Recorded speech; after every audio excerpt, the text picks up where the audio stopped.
So you're talking about 1964 in Congo, 4 years after independence. If you are good at mathematics, you'll be walking the street just smiling. In what ways the schools in Congo differ from the schools here in Uzbekistan? I was bad at mathematics. It gave me even extra motivation to do better. Here, Uzbek is a closed book to me. It's so difficult for me even to understand. And the way you speak, some people speak like they are singing. Two teachers, black teachers, have joined your school. Can you imagine students left where they were? I thought Uzbekistan is the first to build this kind of presidential. No money in pocket, because being student means being poor. I've got my macro, the bazaar here. Macro, and also the Yankee Bazaar. I go there.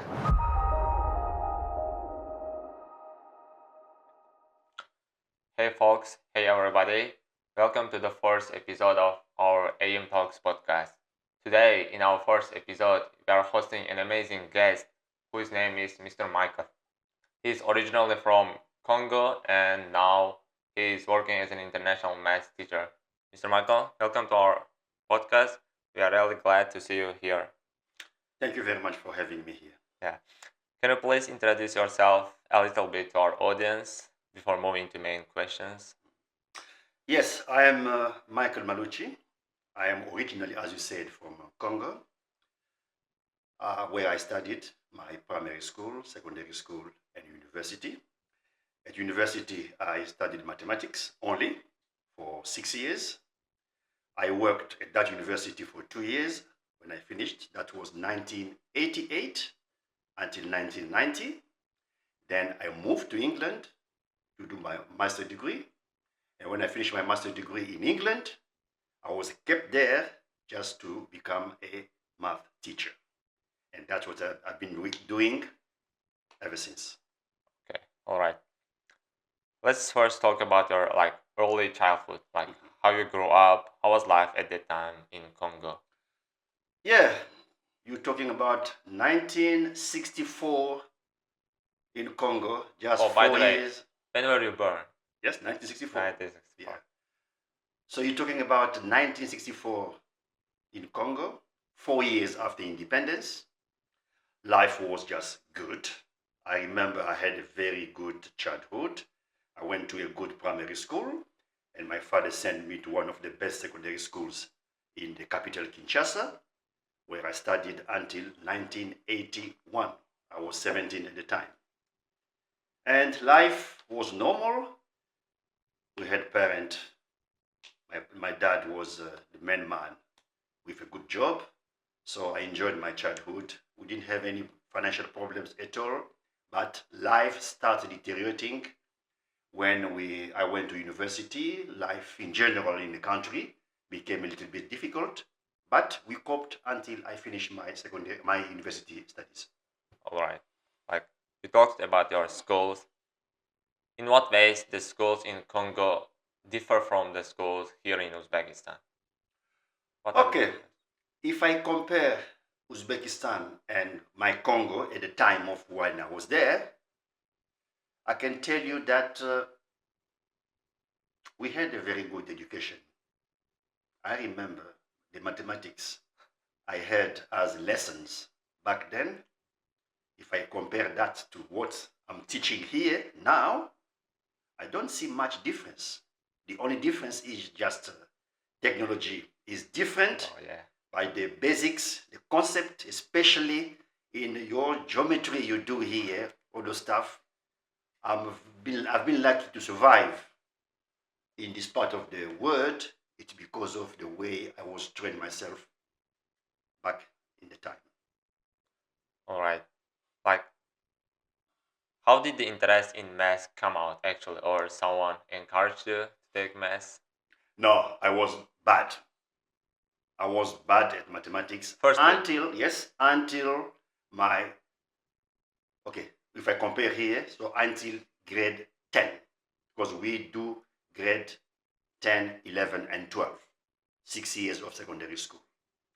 So when I go to grade 10, I was just average mathematics student. and we had some of the best students in my class. So I decided myself during the holiday, no holiday from grade 11 going to 12, I asked myself, but why them? They are good, why I can't be good?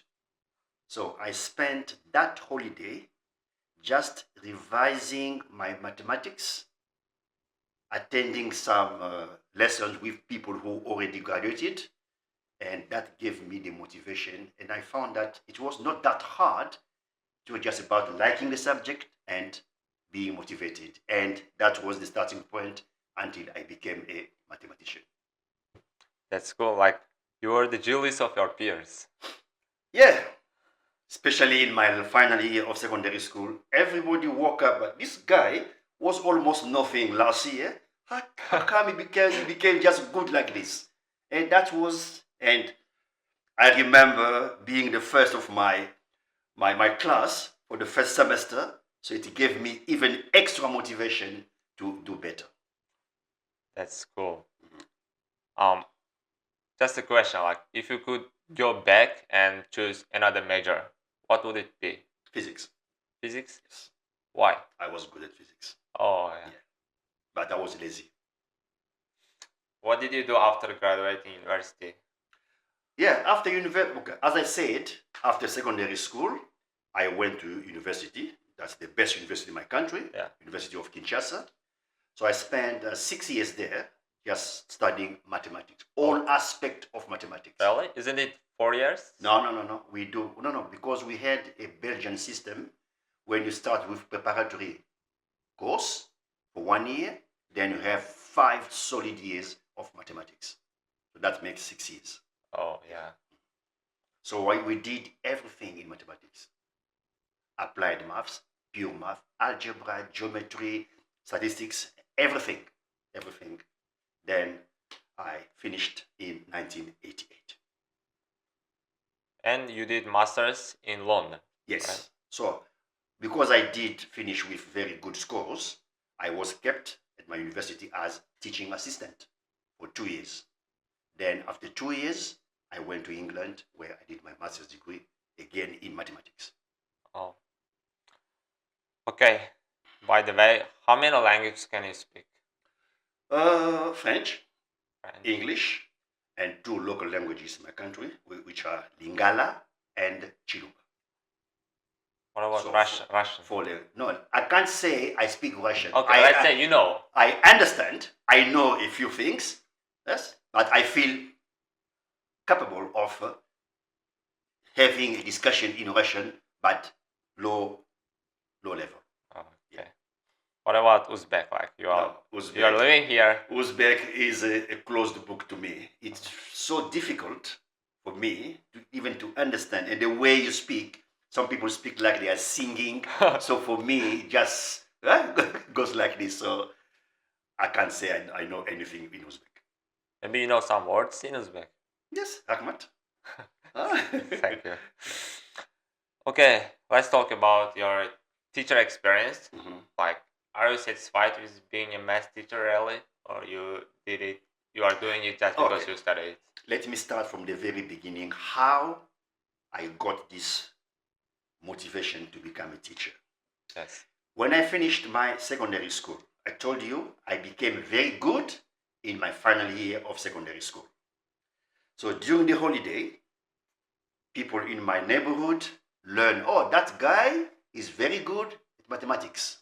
So those who were in grade 10, 11 started coming to me for me to explain to them some mathematics.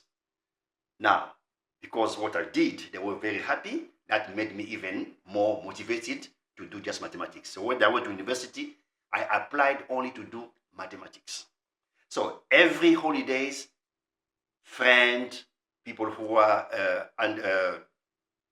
younger than me would come to me to explain, and I started explaining like this, and it gave me that joy to become a teacher.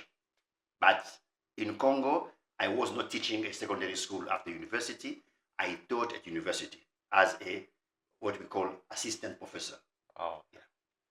Like it seems like you love working with people, students. Yeah. Like, how do you approach students like classes in schools? Like there are some teachers who keep distance from students, and there are some teachers who approach students friendly. Like what's No, your method? yeah, that's a good question. I know, especially here and in Kazakhstan when I was before. I don't know if you ask me questions about Yeah, that. yeah, yeah. Then, There's a big part about yeah. Kazakhstan. So I saw how some colleagues treat students. They treat them as you must be there. Yeah. I am over here. If you push away student, even when they have questions about not only your subject, about life in general, they won't come to you. That's a very big mistake. So I'm not here only to teach mathematics. I'm here, I can teach you about things, about life, about environment, about politics in the world. So I treat my student as my friend first. You are not my friend, but I treat you like my friend. So I must be very approachable every time. That's good. And like with this artificial intelligence digitized world, do you think there will be a need for learning math in the future? Yeah, there are pros, there are cons. I always say give a student opportunity to teach. To cheat, they will cheat. Mathematics, yes, you can have a problem, give it to AI, they will give you the answer. But do you understand how to get to that answer? Yes. That's a big problem. So that's why I am a traditional teacher. I will do my best first to do that. When you have understood what to do, you can go to AI to help you even further. But the beginning must be what we have been doing for centuries. Okay. Let's move to your work experience. When and where did you start your first official job? That was, okay, as I told you, university in Congo, 2 years of being a assistant professor, but that was university level. But my teaching career started in England. When I finished my master's degree, that was 1994, England was at a stage where there was a shortage of teachers, especially in mathematics. So I applied to become a teacher. There is a requirement there. You must do a teacher training course, 1 year course, to become a teacher. So the government in England sent me to do that course. I did it, and when I finished, that was 1995, I started teaching. And my first school was just next to my house where I was living. That was 1995, and I've been doing that until now. So if you count 95, 2025, that's 30 years of teaching. That's really a big period. Yeah. In this teaching experience or your past life, how many countries have you been so far? Like with educational or like traveling purposes? 3. Sorry? So England, first, I was there until 2011. That's England. Kazakhstan, 12 years. 12 years? 12 years in Kazakhstan. And now in Uzbekistan. This is my second year. Like you talked about Kazakhstan. How did you hear about Kazakhstan and come here? Oh, that's one of the best stories in my career. So I was teaching in England, and after 11 years in one school, I was the head of department in that school.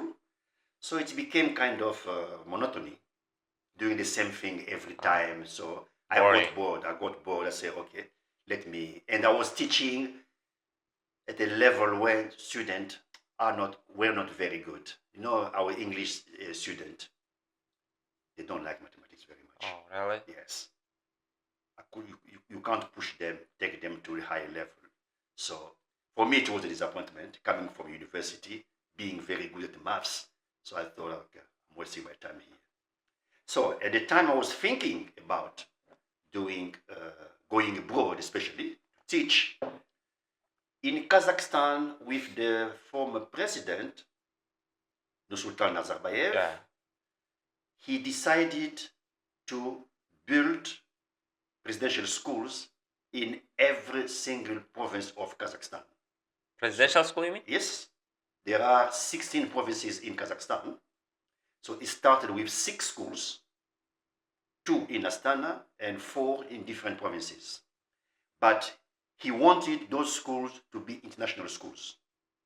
But the other problem was that there was no teachers qualified to teach mathematics, physics, chemistry, biology, computing in English.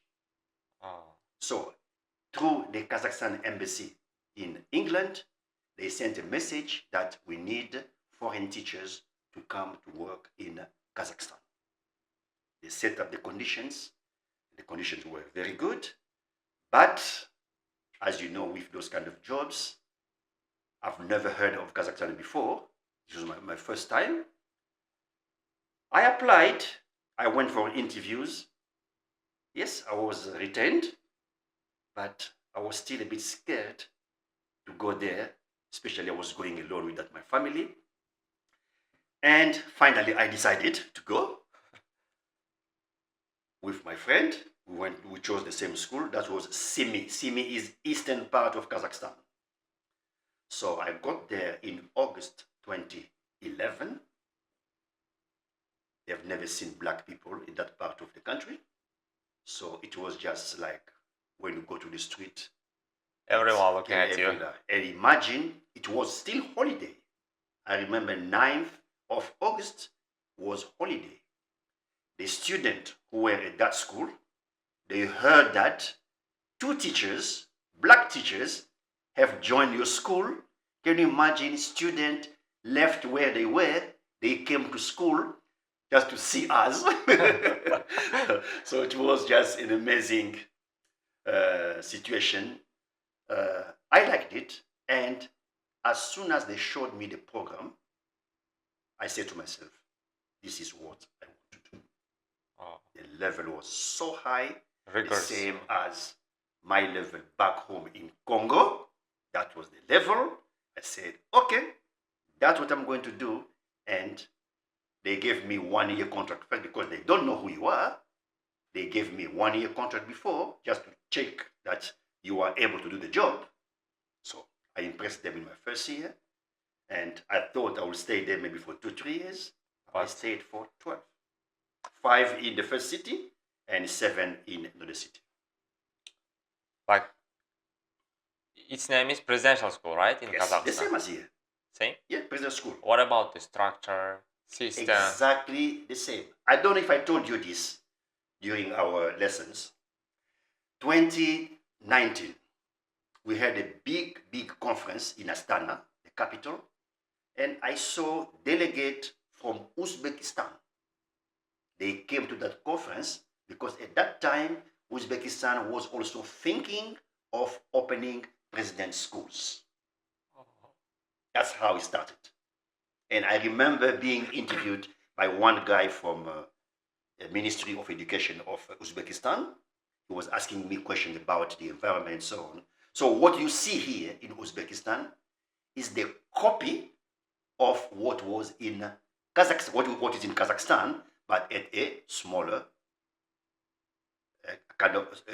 smaller than that, because in Kazakhstan we have big schools.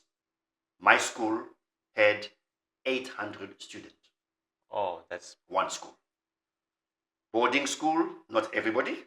About 200 students were at boarding school and 600 was day students. So what you see here is, and even when students are divided, 24 students in one class, divided by 2, that's exactly what is in Kazakhstan.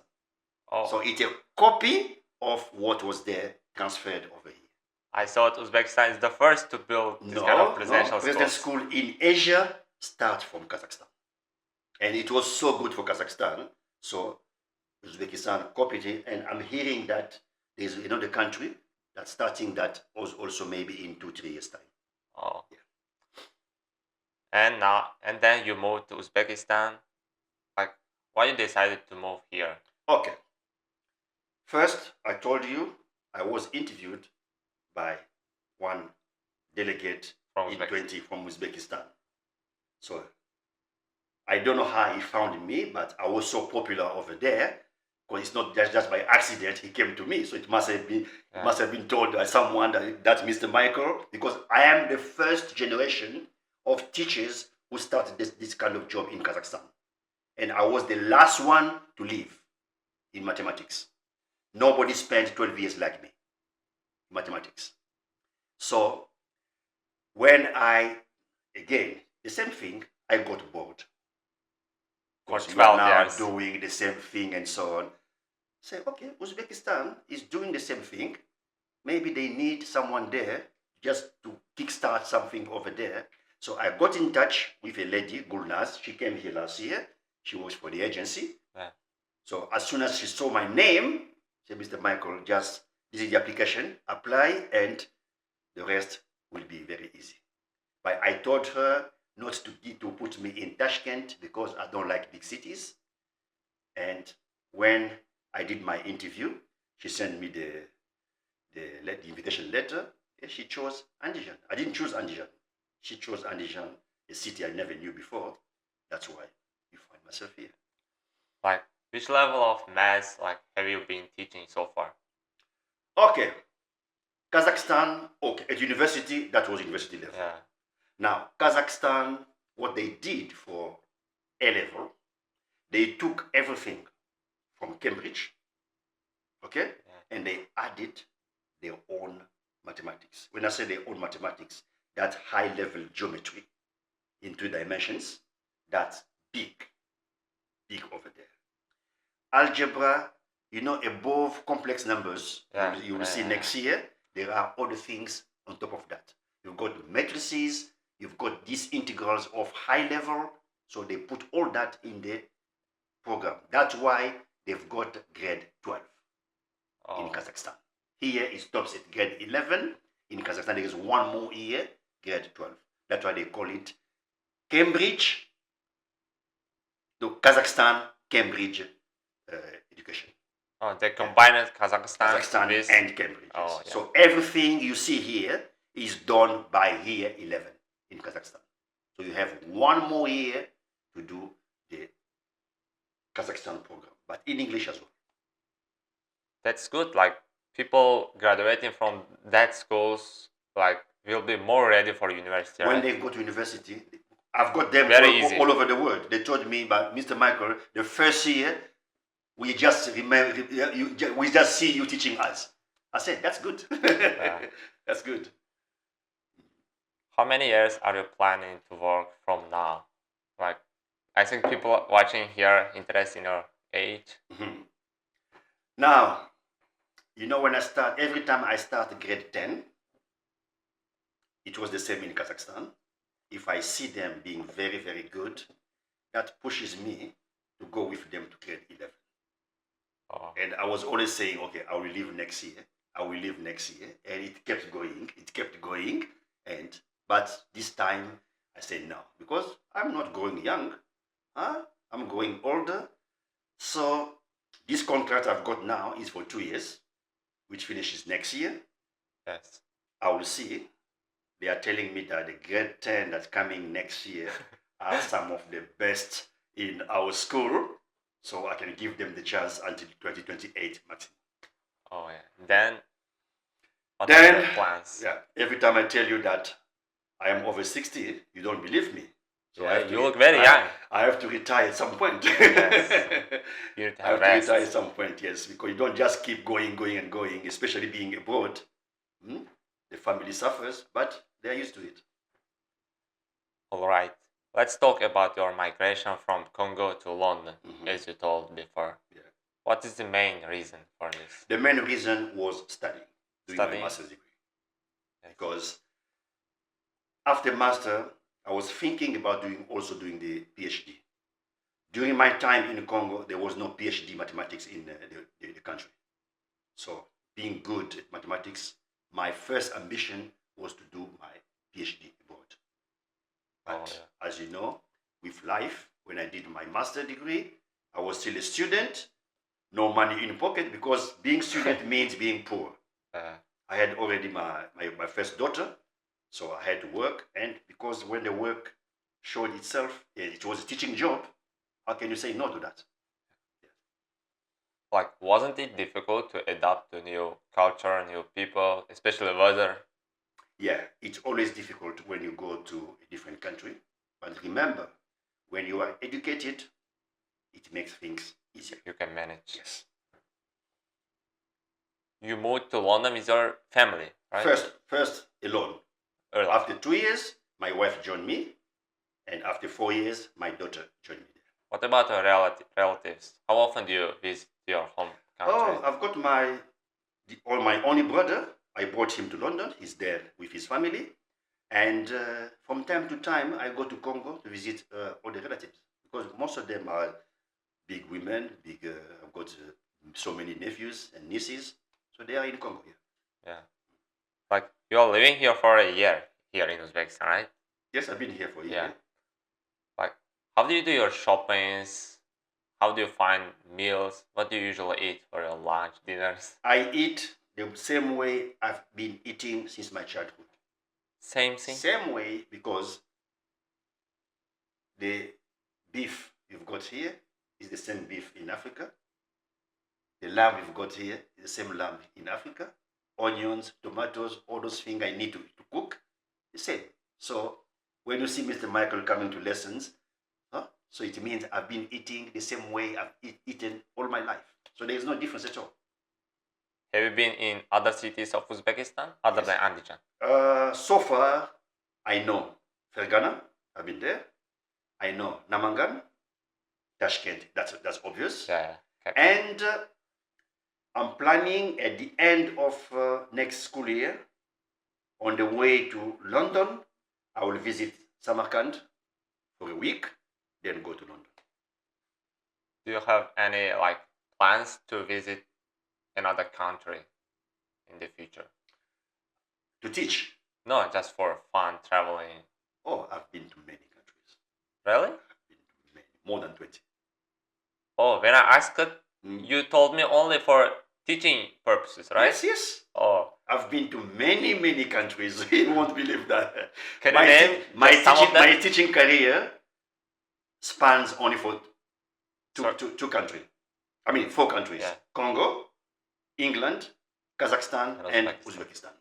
But my traveling, I've been to many countries. If we talk about Asia, I've been to China, I've been to Vietnam, I've been to Sri Lanka, I've been to Thailand, I've been to Georgia. So I'm not talking about Kazakhstan because I've been there. Russia. So there are so many countries. That's only Asia. Yeah. But if I count all the countries in Azerbaijan, Europe, don't talk about it because I know almost all countries in Europe. You are basically a global citizen. It was one of my goals in life because when you are young, you study geography at school. Yeah. You see all those countries, geography, they tell you this and this and this. So there is a sea here, Caspian Sea. Yeah. Yes, when I was at school, they told us that's the biggest lake in the world. It is a sea, but it's a lake. You know why it's a lake? Because it's not connected to any other sea.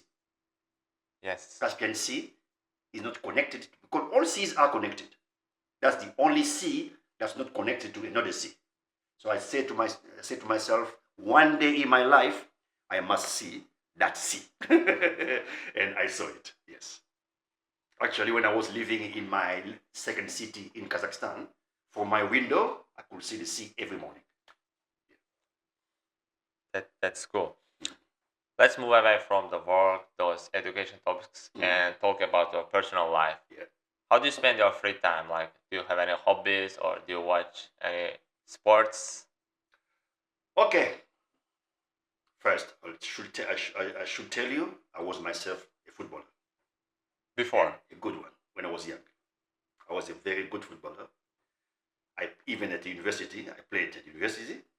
But since I moved to England, I became mostly a spectator.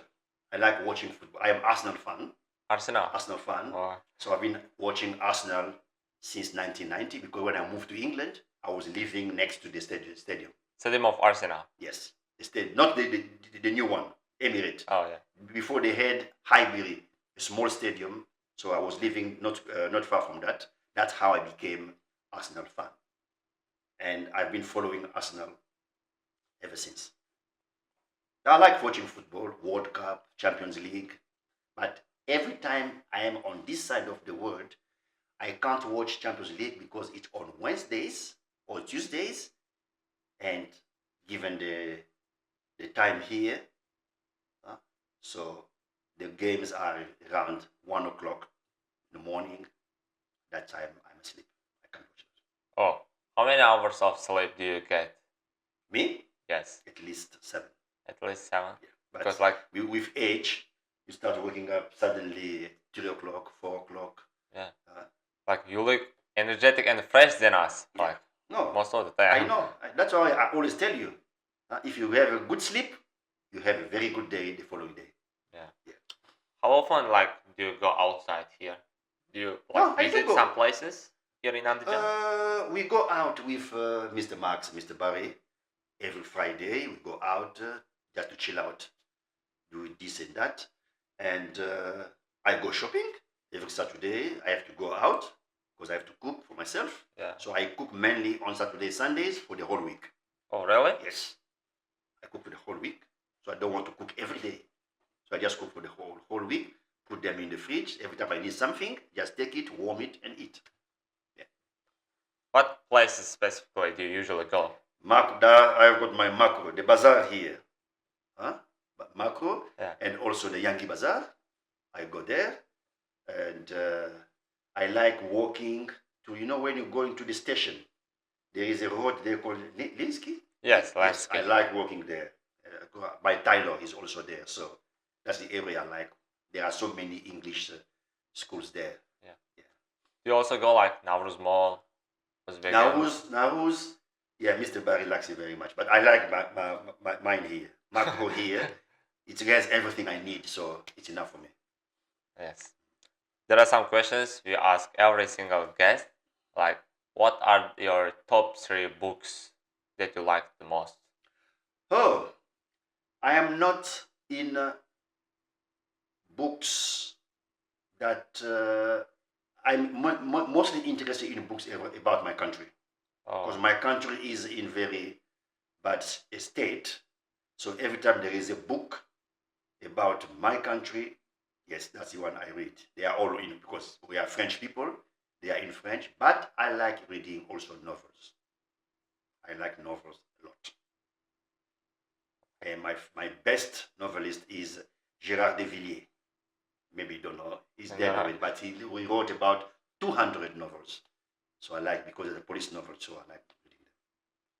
And also mathematics books. Yes. you truly love math. Yes. Everything I've done in my life is around mathematics. Job-wise, yes? Yeah. Who is your idol in your life? Like, who do you look up to? Whew. That's a big question.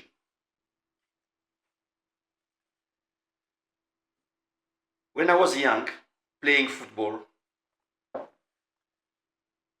do you know a guy? Okay, I don't know if you know players, football players, of prior generations. Like there was one called, he was from Holland, called Johan Cruyff. No, I don't know. Johan Cruyff. That was my idol. I like playing like him. Anywhere, yeah. Yes. And also, when I went to university, I had one professor who taught me geometry at university. I've never seen a teacher like that before. Why? Like, Because specifically? the way he was teaching, the way he was explaining, is the guy who explained to me the meaning of a derivative. Oh, Because many people know how to calculate derivatives, but they don't know what it means. and see, you are the one who explained me the meaning of derivative. Exactly. So, because I knew it from that teacher. Even when I was at secondary school, we are very good calculating derivative, but we didn't know exactly what it means. Yes. So that guy explained to me what it is. And since then, I've never forgotten about it. Like, if you know the exact meaning, Mm. logic behind. Yes, you can solve Yeah. any problem Yes. about derivative. All right. At the end of our podcast, it would be great if you can give advice for people, younger generation, maybe teachers, because there are some teachers also watching, both educational, both like personal, social life. Especially for young teachers, don't come to teaching like a side job. If you want to teach, give yourself into that because you are playing with children's lives. So, if you want to become a teacher, do it with your heart. Teaching job is not a job that will make you a millionaire. Teaching job is about the joy you get when you see your student graduating. Last week when I was sitting there, I saw those guys dancing, and because I'm lucky because I teach everybody in mathematics, so I can see that those students, they will go away with some part of Mr. Michael in them. That makes you joy. That satisfaction is what you need. So don't come to teaching, okay, well, I'll do it just for 2 years. No. If you want to teach, give yourself time, do it because you are preparing the next generations. Your advice for young people, like students especially. You know, in England, they give students the choice even to avoid mathematics. When I came to this part of the world, everybody must do mathematics until the end of secondary school. Yeah. Yes. In England, they get to GCSE. Some of them can choose not to do mathematics anymore. That's a big mistake. Mathematics is the mother of science. Yes. We are not asking you to become the best mathematicians, but the logic you find in mathematics helps you solve many problems even in other subjects. Yes. So if you are, as I told you every time, if you are good at mathematics, you'll be walking the street just smiling. Yeah. Because you know things most people don't know. All right. Since now it's a summer holiday, are you leaving Uzbekistan? Yeah, I'm leaving on Monday, first to go to Tashkent for 2 days there, because I need to buy some souvenirs for my family. Yeah. And on Wednesday, I'm going home. Yes. All right. Have a good flight. Thank you for showing up. Thank you very much. On our and podcast. You too. Yeah, we're here. So be ready for next year because it won't be as easy as it was this year. Yes. Next year is even. When I say not easy, it doesn't mean very difficult. A bit challenging, but with your level, I know that you'll make it. You can make it. Mr. Michael, thank you very much for showing up on our podcast. This is the first episode of AM Talks podcast. We hope you enjoy it. And please do not forget to like, comment, and subscribe to our channel. See you on our next episodes.